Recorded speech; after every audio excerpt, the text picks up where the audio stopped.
Welcome to the MCJ Anamorphic NDI application demo. The first thing we're going to do is open up the MCJ Anamorphic application. As you can see, it saves all of the settings from my previous NDI stream. But if it didn't save those settings, the first thing we would do is go and select our video source. So you can select whichever video capture card you might have, webcam, and in this case it is my USB 3 plus video.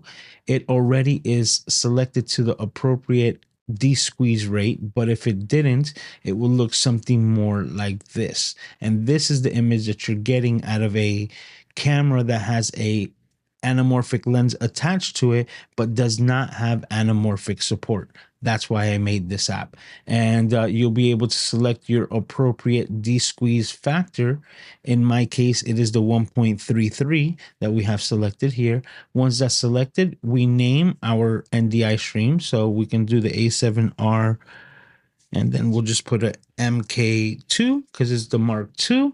And that's going to be the name of our stream. And then the last part is that you just hit start to start that stream. Now this signal is being broadcast over NDI within your network, and you're able to utilize it with any application that has the NDI support. In my case, I use Ecamm for live streaming, but it could be OBS. And to demonstrate, I'm just going to open up the NDI video monitor. So right here, I'll be able to go to NDI, and instead of none, we'll have my A7R Mark II connected to it.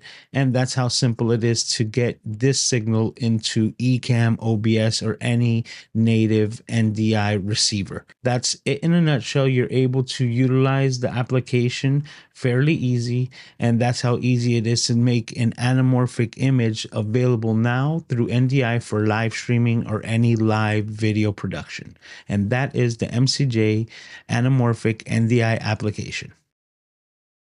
To get the app, just search the word anamorphic in the App Store or click the link in the description.